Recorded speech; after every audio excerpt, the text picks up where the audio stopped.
Global Electricity Initiative is an association of the three main entities working in electricity and sustainability: the WEC, the World Energy Council, the World Business Council for Sustainable Development, and the GCEP. So we decided 2 years ago to start this initiative after being started in Durban in the last COP, to make sure that we had a place where the CEO of the utilities can be, talk, between brackets, say the truth of what's happening and send some message to the regulators. So that's what's happening now. We made the first survey. We have the first result. And half an hour ago, I was communicating for the first time the result of this survey. And what was the result of the survey, unless it's top secret? It's not top secret. It's the preliminary findings. Obviously it's tens of findings, but the main one that we have selected to communicate. First of all, despite all what we think, say, and believe, there is little chance that the goal of the UN Secretary for Sustainable Electricity for All in 2030 be achieved.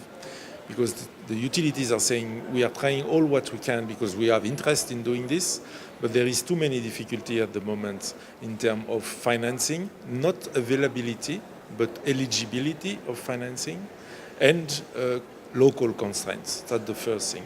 Second, despite all what you think, what you believe, fossil fuel will continue to be the main fuel for generating electricity.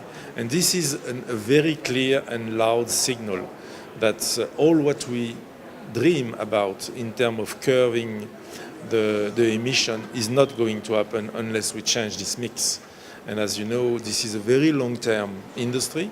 When you start building a plant, you are there for 30, 40 or 50 years. So this is the second signal.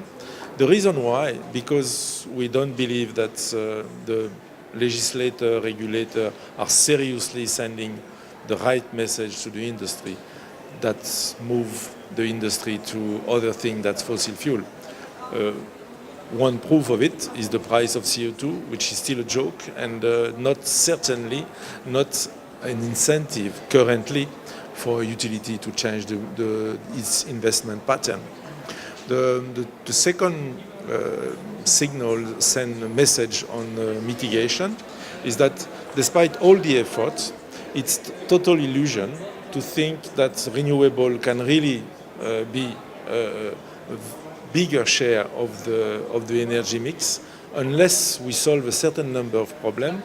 The integration to the mix, the famous smart grid, and more importantly, that we bring to the commercial stage the storage technology, which is absolutely fundamental if we want to increase the share of the mix of intermittency and predictability renewable source.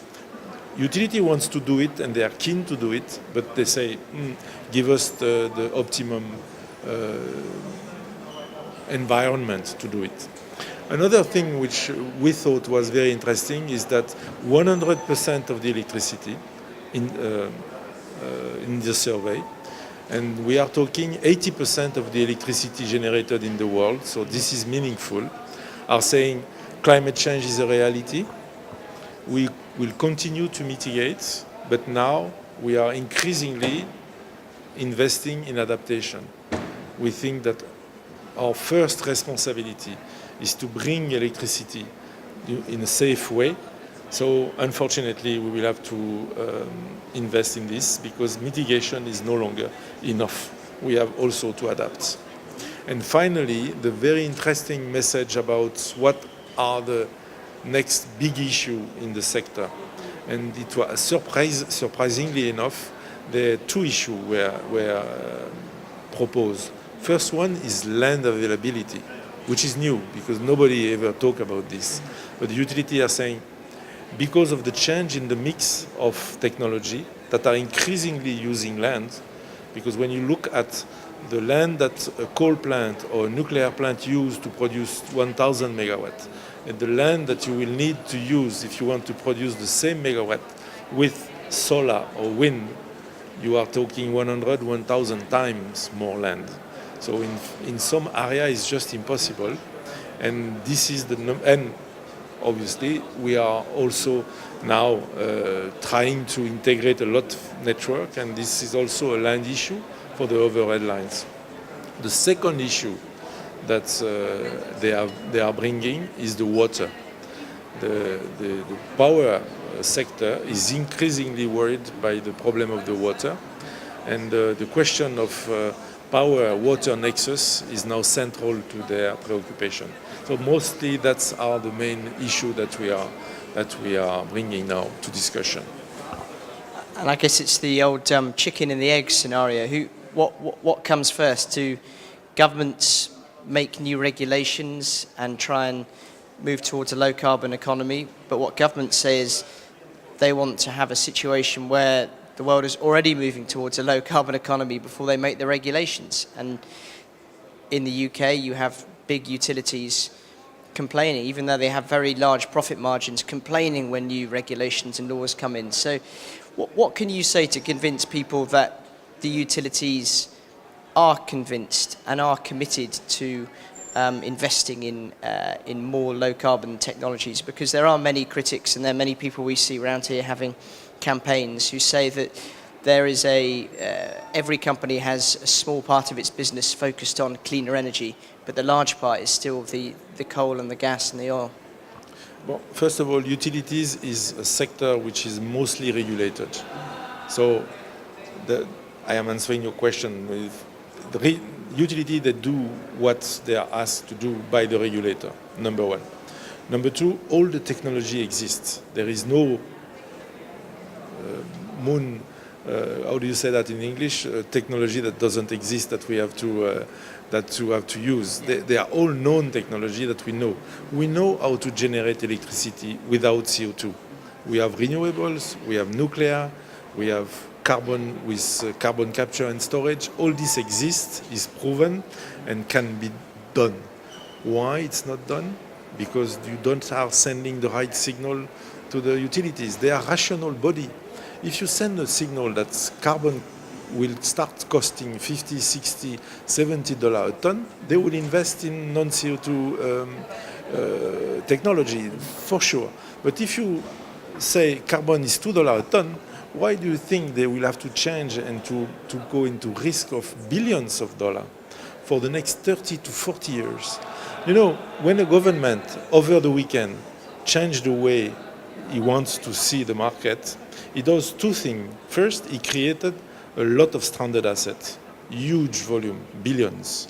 And second, he's losing its credibility with people that when they invest, they commit for 30 years, not for the weekend or not till the next election. So we have to be very rational on this. Send the long-term signal, and the utilities will be the first to follow the signal and to invest according to this signal. What for you would be the most? What are the most effective policy signals? Are you talking about having a global carbon price? Would that be the one thing that would change the situation? And if so, what level would that carbon price be set at? If you know it, you call me and I will love you, because that's great to know this. But this is not the question. I don't think that you need a global price. Because electricity is mostly a multi-local market, not a global one. So you need for each big countries a regulation or a price that is leading the utilities to invest in the right technology. So I will say for me it's a combination of top-down, sometimes bottom-up if you want to create a market of ETS market, for example, or tax, but you need a level. What we are hearing now is most of the big companies, not utilities, for example, what we call the energy intensive, they are using what they call a shadow price of carbon, because they all know that sooner or later there will be a carbon price. So they are already now calculating their investment with a shadow price. But what we hear, we don't know obviously, it's between $50 and $70 a ton. They are using this price to start to change their portfolio of investments. It sounds a bit, hearing from you, like many of the utilities are a bit like a man going to watch a football match and having a series of bets, spread betting, just to make sure they're sort of, you don't lose too badly. But do you sense that they are really betting heavily on renewables yet, or are they waiting for 2015 to see what happens? Bon, first of all, this is not really a bet. This is a portfolio management, because for plenty of technological and technical reasons, we will need all the source of electricity. So your question is absolutely valid to see, are they really betting on the non-CO2 electricity? The fact that they are betting on nuclear or wind or coal with CCS, it's normal, because each of these technology is needed, depending on the use, depending on the stability, depending on the peak, depending on the proximity or the configuration of the network. And then we go back to what you asked previously. The only incentive to go to non-CO2, it's a price for CO2. As long as the CO2 is free, why do you want somebody who is rational, which is triggered by market law, to invest in something which has no value? Except if he is very far-seeing, and some are, because they say it will come. So back to the question, the second question, we use shadow price and we are trying to change our portfolio. Just one more question. In terms of CCS, which you've mentioned, and everyone says that this is the critical technology, so many people have come to this studio and said, this is the critical technology. But when you ask how much is being invested in its development, it doesn't seem that much. If it's so important, it seems the amounts invested, particularly by the coal industry, are quite small. So how do you explain that? And how, if you could perhaps just, if you were a betting man, when would you say that we will really start to see this technology rolled out on scale? Well, first, I am a great believer of CCS for plenty of reasons, including in my previous job, I defend the technology for very rational reason. I don't believe personally that we will not touch to the fossil fuel that is under the ground. I have difficulty to think that we will let the coal where it is, and we let the oil and the gas where it is. So we will use it. We also know that we have only 1 trillion ton budget if we don't want to fry the planet. So when you look at these two elements, we're going to continue to use, and we cannot go over this boundary. You need CCS. So CCS is needed. Why it's not working? First reason, for sure, is the non-existence of any incentive to go to a costly technology, because CCS is costly. And it certainly will increase the price of electricity by 40 or 50%. You seem surprised, but if I tell you that this is more or less what you are paying for other source of electricity without knowing that you are paying, this is more or less at the grid parity with most of the technology. So there is a recognition of the cost that needs to be done.